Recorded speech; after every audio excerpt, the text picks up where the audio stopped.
ఈ next question గ్రామ పంచాయతీ ఏర్పాటును తెలిపేది. ఇది ఆర్టికల్ 40 అనమాట.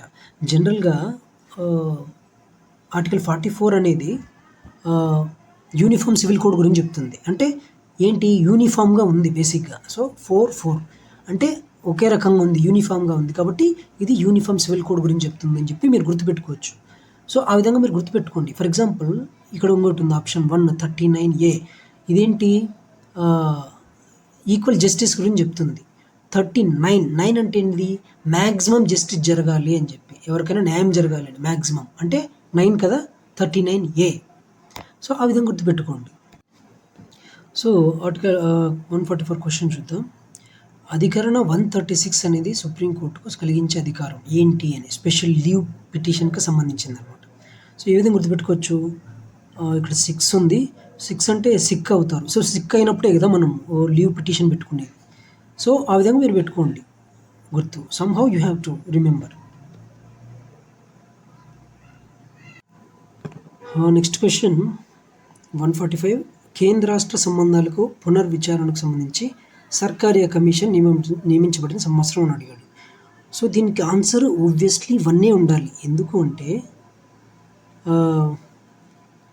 సర్కారియా కమిషన్ని యాక్చువల్లీ నియమించిండేది ఇందిరాగాంధీ గారు.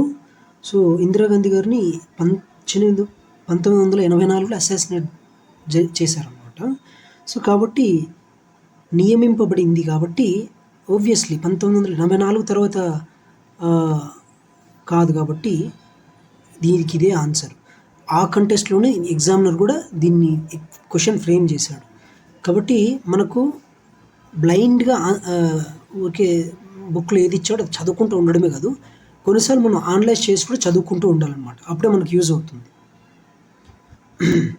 ఇంకొకటి సర్కారియా అంటే ఏంటి, బేసిక్గా గవర్నమెంట్. సర్కార్ అంటే ఏంటి, జనరల్గా central government, state government generally. కాబట్టి సర్కారియా కమిషన్ అనేది కేంద్ర రాష్ట్ర ప్రభుత్వాలకు సంబంధించింది అని ఆ విధంగా కూడా మీరు గుర్తుపెట్టుకోవచ్చు.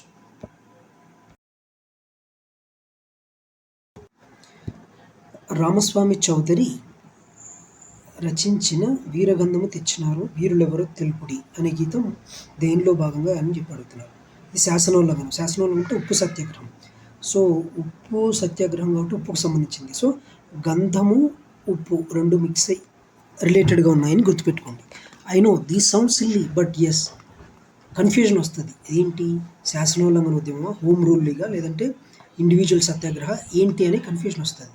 కాబట్టి మీరు ఉప్పుకు సంబంధించి ఈ గంధము రెండు గుర్తుపెట్టుకుంటే మీకు ఈజీగా మర్చిపోరు అంతే. సో ఇప్పుడు నేను చెప్తున్న ఈ టెక్నిక్స్ ఇవి సబ్జెక్ట్లో దాదాపు బాగా చదువుకుంటున్న వాళ్ళకి, చదువుకొని ఎలా గుర్తుపెట్టుకుంటువాలి అనుకున్న వాళ్ళకి బాగా యూజ్ అవుతుంది. దీంతో పాటుగా ఒకవేళ టైం సరిపోక సరిగ్గా చదవలేకపోయాము బట్ ఎగ్జామ్లో క్వాలిఫై అయిపోవాలి అని అనుకుంటున్న వాళ్ళకి కొన్ని అల్టిమేట్ ఎంసీక్యూ ట్రిక్స్ ఉంటాయి. ఆ ఎలిమినేషన్ ట్రిక్స్ అనే కంప్లీట్గా ఎంసీక్యూ ట్రిక్స్ అంటారు కాదు, ఎలిమినేషన్ ట్రిక్స్ అనేటివి చాలా sub part. MCQ tricks and టెక్నిక్స్లో చాలా రకాలు ఉన్నాయి. నేను యాక్చువల్గా నోట్ డౌన్ చేసుకొని రీసెర్చ్ చేశాను. సో మీకు వాటిని ఒక సిరీస్ వైజ్గా సపరేట్ సిరీస్ చేసిస్తాను. దాని నుంచి మీరు బాగా బెనిఫిట్ పొందవచ్చు. నీలగిరి పత్రిక ఇక్కడ నుండి వెలువడిందంట. నీలగిరి అంటే నీలము అంటే నలుపు, గిరి అంటే కొండ. సో నల్లగొండ అంటే నల్ల కొండ అంటే నలుపు అంటే రెండింటి మీనింగ్ సేమ్ జనరల్గా. సో ఆ విధంగా మీరు గుర్తుపెట్టుకోవచ్చు. ఇక వన్ మోర్ థింగ్, ఇలా ప్రతి క్వశ్చన్కి ఇలా నిమోనిక్ పెట్టుకోవాలంటే నో, అవసరం లేదు.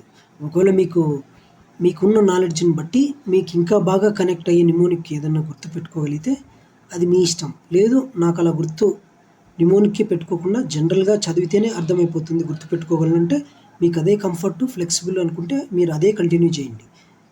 మనం జనరల్గా ఒక విషయం చెప్తాను, ఎవరో ఏదో చెప్తున్నారని బ్లైండ్గా ఫాలో అయిపోకూడదు. మనం ఒకసారి ఆలోచించాలి వాళ్ళు చెప్తున్నది కరెక్టా కాదా అని. అది మనం అడాప్ట్ చేసుకోవాలి. ఓకే ఇది మనకు సెట్ అవుతుంది అని. సెట్ అయితే అడాప్ట్ చేసుకొని కంటిన్యూ చేయండి. లేదంటే బెటర్ మీకున్న నాలెడ్జ్ని బట్టి మీకున్న ప్రాక్టీస్ని కంటిన్యూ చేయండి. సో ఇలాంటి వీడియోస్ ఇంకా చేసి ఈ ఛానల్ సస్టైన్ అవ్వాలంటే డిస్క్రిప్షన్లో బై మీ కాఫీ అని ఉంటుంది. దాన్ని క్లిక్ చేసి ఈవెన్ స్మాల్ అమౌంట్ కూడా కాంట్రిబ్యూట్ చేయొచ్చు. Even if it is small, still it is great. Thank you.